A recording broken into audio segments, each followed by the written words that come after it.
श्री राधे दोस्तों, केपी की वाणी चैनल में आपका स्वागत है। माता रानी का आशीर्वाद पाने हेतु कमेंट में जय माता दी अवश्य लिखे। वहीं अगर आप महाकाल के भक्त हैं तो कमेंट में हर हर महादेव अवश्य लिखे। यकीन जानिए माता रानी संग महादेव की कृपा आप पर और आपके पूरे परिवार पर अवश्य बरसेंगे और आप परिवार स्वस्थ एवं सुखी रहेंगे। साथ ही माता रानी कृपा से आपकी सभी मनोकामनाएं यथाशीघ्र अवश्य ही पूर्ण हो जाएंगी। दोस्तों, आज के वीडियो में आपको उन 6 भाग्यशाली राशि के जातकों की जानकारी दूंगा जिनके सावन के महीने में सगाई के योग बन रहे हैं और ऐसा शुक्र ग्रह की स्थिति और गुरु ग्रह की स्थिति के आधार पर बन रहा है। आपको पहले भी बता चुका हूं या अपने अन्य माध्यमों से भी यह जानकारी प्राप्त की होगी कि गुरु और जो शुक्र हैं वो विवाह के कारक होते हैं और ये दोनों ही लड़कों या लड़कियों के विवाह के योग बनाते हैं। तो सावन का महीना बेहद ही शुभ होता है। जैसा कि आपको पता है कि सावन महीने से ही 16 सोमवारी व्रत का प्रारंभ किया जाता है और चीरकाल में जो है माँ पार्वती, जगत की जो देवी हैं माँ पार्वती, उन्होंने भगवान शिव के निमित्त जो है 16 सोमवारी का व्रत रखा था और इस व्रत के पुण्य प्रताप से ही उन्हें भगवान शिव वर रूप में प्राप्त हुए थे। तो इसके लिए जो है अनंत काल से जो है यह व्रत करने की परंपरा चली आ रही है और वर्तमान समय में भी जो अविवाहित लड़कियां जो है शीघ्र विवाह के लिए 16 सोमवारी का व्रत रखते हैं। ज्योतिष भी 16 सोमवारी व्रत रखने के लिए जो है कहते हैं और इस व्रत की महिमा अपरंपार है। 16 सोमवारी व्रत करने से न केवल अविवाहित जातकों की शादी हो जाती है, वहीं अगर आपकी कोई और मनोकामना है तो वह भी पूर्ण हो जाती है। खासकर लव मैरिज की अगर मनोकामना है तो वह पूर्ण होती है। इसके अलावा अखंड सौभाग्य भी प्राप्त होता है, पति की आयु लंबी होती है, महादेव की कृपा जातक पर बरसती है और घर में जो है खुशियों का माहौल बना रहता है। तो सावन का महीने वैसे ही बेहद पावन होता है, खुशियों का माहौल रहता है। भगवान स्वयं पृथ्वी पर आकर विराजते हैं और साथ में जगदम्बा भी रहती हैं। तो सभी जो वातावरण में केवल शिव का जो है नाम रहता है, भक्तिमय हो रखा रहता है वातावरण। तो सावन का महीना बेहद ही पावन होता है। आषाढ़ माह के शुक्ल पक्ष की एकादशी तिथि को भगवान विष्णु जो है विश्राम करने चले जाते हैं और फिर सावन से भगवान विष्णु जो है जो संचालन है वो शिव को सौंप देते हैं और भगवान शिव ही चराचर के जो है संचालन करता होते हैं। तो सावन का महीना इस वर्ष 11 जुलाई से प्रारंभ हो रहा है और 9 अगस्त को सावन का महीना समाप्त हो जाएगा। तो 11 जुलाई से सावन महीने की शुरुआत होगी और उससे पहले जो है शुक्र अपनी राशि बदल चुके होंगे और फिर आने वाले समय में शुक्र पुनः राशि बदलेंगे। गुरु जो है ज्यों की त्यों अपनी स्थिति बनाए रखे रहेंगे। तो इससे जो है जिन राशि के जातक को लाभ होगा उसके बारे में जानकारी दूंगा। उससे पहले मैं आपको बता दूं कि अगर आपकी शादी में अड़चने आ रही है, शादी तय होने के बाद टूट जा रही है या शादी में किसी न किसी वजह से व्यवधान आ रहा है, आप परेशान, आपके घर वाले परेशान हैं, आपके रिश्तेदार परेशान हैं, तो आप एक बार केपी की वाणी से अवश्य संपर्क करें। हमारा संपर्क नंबर 6299057112 है, 6299057112। तो इस नंबर पर आप जो है संपर्क कर सकते हैं व्हाट्सएप के जरिए, सामान्य कॉल के जरिए और सामान्य संदेश के जरिए और अपने विवाह की कुंडली का विश्लेषण करा सकते हैं, विवाह की जानकारी प्राप्त कर सकते हैं। आप चाहे तो मौखिक या लिखित किसी भी माध्यम का चयन कर आप अपने विवाह की जानकारी प्राप्त कर सकते हैं। और जब आप केपी की वाणी से संपर्क करते हैं तो आपको विवाह की पूरी जानकारी दी जाती है, ए से लेकर जेड तक, कि आपकी शादी कब होगी, कहाँ होगी, कैसे होगी, किससे होगी, किस दिशा में होगी, किस नाम से होगी, किस राशि से करनी चाहिए, जीवन साथी का रंग, रूप, स्वरूप, स्वभाव और उनका करियर कैसा होगा, आपका करियर कैसा होगा, अगर आप प्रेम प्रसंग में हैं तो प्रेम विवाह के योग हैं या नहीं, कितनी संतान होंगे, कितने पुत्र होंगे, कितनी पुत्रियां होंगी, इसके अलावा कौन सी महादशा चल रही है, कुंडली में किस प्रकार के भाग्य योग है, कब आपका भाग्य चमकेगा। तो ये सभी प्रकार की जो जानकारी है अब आप केपी की वाणी से प्राप्त कर सकते हैं। और हमारा संपर्क नंबर जैसा मैंने आपको बताया है 6299057112। अगर जल्दबाजी में नंबर नोट नहीं कर पा रहे हैं तो आप डिस्क्रिप्शन बॉक्स में जाएं, वहां आराम से नंबर नोट कर सकते हैं और आपको पूरी जानकारी महज मामूली शुल्क में दी जाएगी। तो आपके फोन कॉल्स का या मैसेज का हमें इंतजार है। आइए वीडियो में आगे बढ़ते हैं। तो आपको बता दें सावन का महीना जो महादेव को समर्पित होता है। इस महीने में हर दिन शिव जी की पूजा होती है। सोमवार के दिन विशेष पूजा होती है। सोमवार के दिन व्रत भी रखा जाता है। खासकर लड़के और लड़कियां, विवाहित महिलाएं इस व्रत को रखते हैं। लेकिन सभी वर्ग के जो हैं, सभी उम्र के जो लोग हैं वो महादेव की पूजा करते हैं और महादेव बड़े भोले ही हैं। आपको विशेष करने की आवश्यकता नहीं है, विशेष प्रयोजन की भी आवश्यकता नहीं है। अगर आप सावन के महीने में सच्चे मन से आप भगवान शिव को स्नान ध्यान करने के बाद 1 लोटा गंगा जल अगर अर्पित कर देते हैं, उसमें भी महादेव प्रसन्न हो जाते हैं। अगर गंगा जल उपलब्ध नहीं है तो सामान्य जल में भी जो है बेलपत्र मिला दीजिए या दुर्वा मिला दीजिए और भगवान शिव का अभिषेक कर दीजिए और आपकी मुराद अवश्य ही पूरी हो जाएंगे। वहीं अगर शीघ्र विवाह के इच्छुक हैं तो लड़कियों के लिए मैं सलाह दूंगा कि सावन सोमवार पर जो है सफेद वस्त्र, स्नान ध्यान करने के बाद आचमन कर लें, सफेद वस्त्र धारण करें और फिर भगवान शिव को जलाभिषेक करें और इस समय जो है 1 जटा वाला नारियल शिवलिंग पर उसार कर ओम सोमेश्वराय नमः, ओम सृष्टिकर्ता मम विवाह कुरु कुरु स्वाहा, इस मंत्र का जाप करके जो है आप वहीं पर रख दें और भगवान शिव के शरण में जो है आप दंड बैठकी करें 5 बार।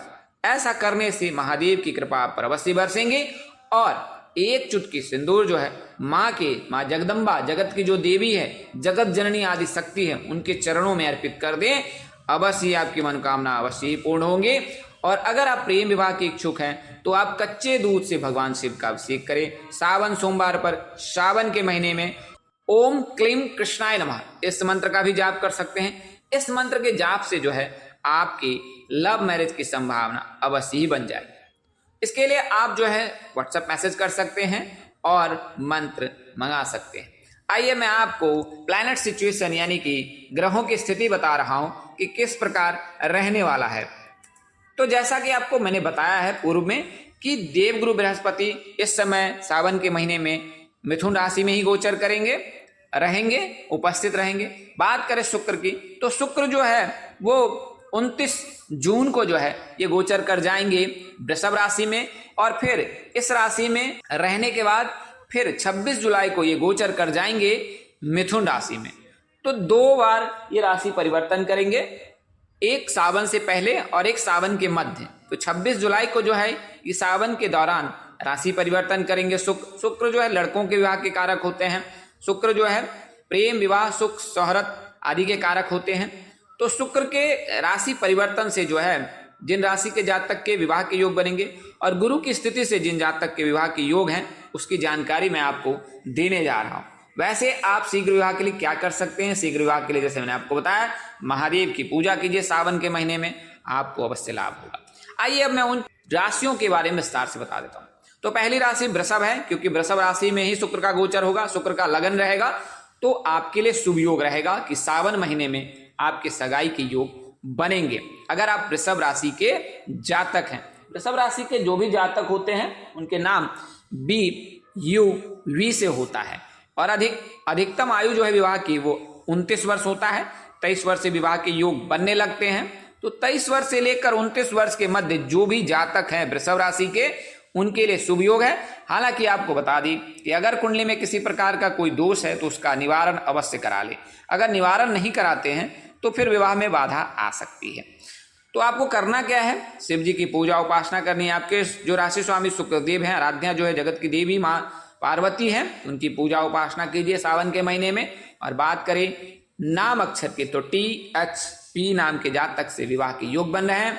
बात करें दूसरी राशि की तो जैसा मैंने आपको बताया 26 जुलाई को जो है शुक्र गोचर करेंगे मिथुन राशि में। तो लग्न का मिथुन होगा और गुरु भी लग्न का है। तो गुरु और शुक्र के चलते जो है आपको लाभ मिल सकता है। तो मिथुन राशि के जो भी जातक हैं उनकी आयु 24 वर्ष से लेकर 29 वर्ष के मध्य विवाह के योग रहते हैं अगर आप मिथुन राशि के जातक हैं। तो बात करें सावन के महीने में आपको करना क्या है? तो चूंकि मिथुन राशि के जातक के राशि स्वामी बुध हैं, आराध्य भगवान गणेश जी हैं, तो आप सावन के महीने में हर सोमवार पर गंगा जल या दूध में बेलपत्र, दुर्वा, पान के पत्ते, भांग के पत्ते आदि मिलाकर जो है मदार के फूल आदि मिलाकर भगवान शिव का अभिषेक करें।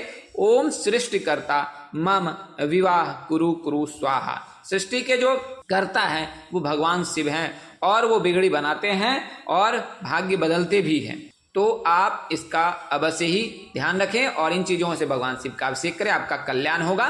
बात करें नाम अक्षर की, तो एस नाम के जातक के साथ, जी नाम के जातक के साथ, आर नाम के जातक के साथ, पी नाम के जातक के साथ, किन में से किसी जातक के साथ आपके प्रेम विवाह के योग बन रहे हैं। अगली राशि जो है सिंह राशि है। ये गुरु के एकादश भाव से इनका योग बन रहा है। सिंह राशि के जो भी जातक हैं उनके लिए भी सावन के महीने में सगाई के योग बन रहे हैं।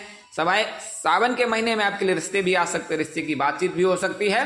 बात करें उम्र की, तो 26 वर्ष से लेकर 31 वर्ष के मध्य जो भी सिंह राशि के जातक हैं उनके विवाह के योग बन रहे हैं और सावन में सगाई के योग हैं और नवंबर में आपके घर शहनाई बजने के योग हैं। ऐसे जातक जो एम नाम के हैं और पंजाब से हैं उनके अक्टूबर के महीने में, सितंबर के महीने में भी योग है नवरात्रि में, 22 सितंबर से लेकर 2 अक्टूबर के मध्य। तो एम के एस नाम के जातक के साथ इनके विवाह के योग रहते हैं सिंह राशि के जातक के। अब बात करें अगली राशि की, वैसे मिथुन राशि के जातकों से विवाह करना उत्तम होता है। अगली राशि वृश्चिक राशि है। शुक्र के वृषभ राशि में रहने के दौरान सावन के महीने में वृश्चिक राशि के जातक के विवाह भाव को देखेंगे तो वृश्चिक राशि के जातक के लड़के जो हैं उनके लिए रिश्ते आ सकते हैं। वृश्चिक राशि के जातक के लिए जो विवाह के वर्ष होते हैं वो 21 वर्ष से लेकर 32 वर्ष के मध्य होते हैं और नवंबर और दिसंबर का महीना विवाह का योग बना रहा है, लेकिन सगाई जो है या रिश्ता जो है वो सावन महीने से आने लगेंगे।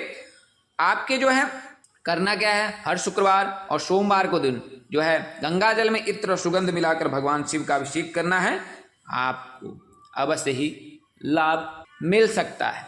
अगली जो राशि है वो धनु राशि। जैसा कि बताया कि गुरु के चलते जो धनु राशि के जातक के लिए शुभ योग बन रहा है, वर्तमान समय में है, आने वाले समय में भी बना रहेगा।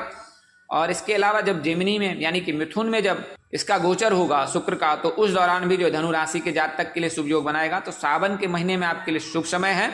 नवंबर में आपके घर शहनाई बजने के योग बन रहे हैं और भगवान गणेश को जो है दुर्वा अर्पित करें। सावन के महीने में जो है गंगा जल में दुर्वा डालकर जो है मिलाकर जो भगवान शिव का अभिषेक करें। इसके अलावा आप गाय के कच्चे दूध से भी भगवान शिव का अभिषेक कर सकते हैं। इससे आपकी वो मनोकामना अवश्य पूर्ण होगी जो आज तक पूरी नहीं हुई है। नवंबर का महीना बेहद शुभ है। इस महीने में आप परिणय सूत्र में बंधने वाले हैं। सावन के महीने में आपके घर रिश्ता आ सकता है और इस दौरान सगाई होने के भी योग है। अंतिम जो राशि है वो मीन राशि है। जैसा कि बताया है कि शुक्र जो है मीन राशि में उच्च के होते हैं और इस राशि के जातकों को लाभ देते हैं शुक्र हमेशा, और खासकर प्रेम संबंध को लेकर, प्रेम विवाह को लेकर इनके योग अधिक बनाते हैं। तो मीन राशि के जो भी जातक हैं उनकी भी आयु 21 से 32 वर्ष के मध्य होता है। सावन में सगाई के योग हैं, रिश्ते आने के योग हैं, रिश्ते की बातचीत होने के योग हैं। तो मीन राशि के जो भी जातक हैं उनके लिए शुभ योग है। एस नाम के जातक, जी नाम के जातक, बी नाम के जातक, वी नाम के जातक, यू नाम के जातक में से किसी एक नाम के जातक के साथ आपके रिश्ते होने के योग बन रहे हैं। मेष राशि के जातकों के साथ प्रेम विवाह करना या विवाह करना श्रेष्ठकर होता है। इसके अलावा भी आप अपनी कुंडली मिलान कर पूरी जानकारी ज्ञात कर सकते हैं कि आपके लिए कुंडली मिलान में किस प्रकार के योग बन रहे हैं। तो दोस्तों आज के वीडियो मैंने आपको उन 6 राशि के जातकों की जानकारी दी है जिनके सावन के महीने में सगाई के योग बन रहे हैं, शादी के योग बन रहे हैं और इनके घर शहनाई बजने के जो योग हैं वो नवंबर में है। हालांकि इसकी शुरुआत सावन महीने से ही हो जाएगी और 4 महीने में आपके घर में खुशियों का माहौल रहेगा। तो आज के लिए इतना ही। अगर वीडियो में जानकारी देने में आपके अनुज यानी मुझसे कोई गलती या त्रुटि रह गई हो तो कृपया मुझे क्षमा कर दीजिएगा। मेरी कोशिश आपको सत्य और सही जानकारी देने की रहती है। आज के लिए इतना ही। अगली वीडियो में फिर मिलेंगे, तब तक के लिए इजाजत दें। आप जहां रहें मस्त रहे, स्वस्थ रहे, व्यस्त रहे। माता रानी का असीम कृपा आप पर बरसती रहे। परम पिता परमेश्वर आपको सद्बुद्धि, सत्मार्ग और आगे बढ़ने की शक्ति दे। नमस्कार, जय श्री दोस्तों, जय श्री कृष्णा, जय माता दी, जय वाहिगुरु, हर हर महादेव।